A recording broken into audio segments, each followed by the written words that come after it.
পূর্ব বর্ধমান জেলা দীর্ঘদিন ধরেই ধানের গোলা নামে পরিচিত। তবে ধান চাষের পাশাপাশি এ জেলায় আরেকটি বড় পরিচয় গড়ে উঠেছে সবজি উৎপাদনকে কেন্দ্র করে।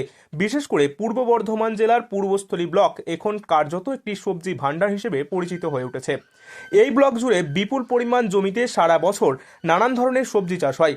পূর্বস্থলী ব্লকের চাষিরা ফুলকপি, বাঁধাকপি, আলু, পটল, ঝিঙে, পেঁপে, বেগুন সহ আরও বহু রকমের সবজি উৎপাদন করে থাকেন। আধুনিক চাষ পদ্ধতি এবং অভিজ্ঞতার জেরে এখানকার সবজির গুণগত মানও যথেষ্ট ভালো। ফলত শুধু জেলার মধ্যেই নয়, জেলার বাইরেও এই সবজির চাহিদা দিন দিন বাড়ছে। আড়তদার ক্ষুদিরাম মাহাতো বলেন, মাল এবং বড় বাজার পুরোটাই পাইকারি বেচাকেনা হয়। যেমন এখান থেকে মাল ঝাড়খণ্ড, বিহার, উড়িষ্যা, আবার অন্যান্য সিজনে আসামও যায়, অরুণাচলে যায় মাল অন্য টাইমে, বিভিন্ন জায়গায় যায়। যেমন এখন পেঁয়াজ লাগানো হচ্ছে, পেঁয়াজটা উঠলে এই পেঁয়াজ তো মোটামুটি হাফ ভারতবর্ষে চলে যায়। চাষিরা তাদের উৎপাদিত সবজি নিয়ে আসেন পূর্বস্থলীর কালেখাতলা সবজি বাজারে। কয়েক দশকের পুরনো এই বাজার আজও পূর্ব বর্ধমান জেলার অন্যতম গুরুত্বপূর্ণ সবজি বাজার হিসেবেই পরিচিত।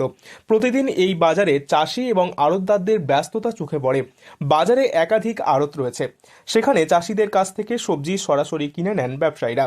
এই কালেখাতলা বাজার থেকেই ট্রাক ভর্তি করে সবজি পাঠানো হয় ভিন রাজ্যে। ঝাড়খণ্ড, বিহার, উড়িষ্যা সহ আরও একাধিক রাজ্যে পাইকাররা এখানে এসে সবজি কিনে নিয়ে যান। ফলে পূর্ব বর্ধমানের সবজি এখন রাজ্যের গণ্ডি পেরিয়ে ভিন রাজ্যেও পরিচিতি পাচ্ছে।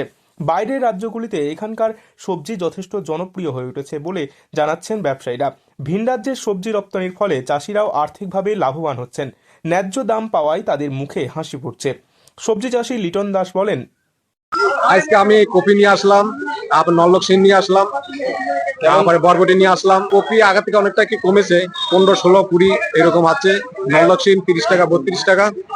তারপরে আরেট সিম আপনার 18 থেকে 20 টাকা। অধিকাংশ শতকরা 80% মাল ভিন রাজ্যে যাচ্ছে। যদি ওইখানে ভিন রাজ্যে না যেত তাহলে আমাদের কালাতলাদার মাল বিক্রি হতো না, অবিক্রি হয়ে যেত। এবার বাইরের রাজ্যে মাল যাচ্ছে বলে আমরা দুটো পয়সা পাচ্ছি। সব মিলিয়ে বলা যায়, ধানের পাশাপাশি সবজি চাষেও পূর্ব বর্ধমান জেলা, বিশেষ করে পূর্বস্থলী ব্লক নিজের শক্ত অবস্থান তৈরি করেছে।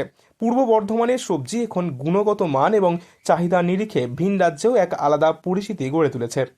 পূর্ব বর্ধমান থেকে বনোয়ারিলাল চৌধুরী, লোকাল 18 বাংলা।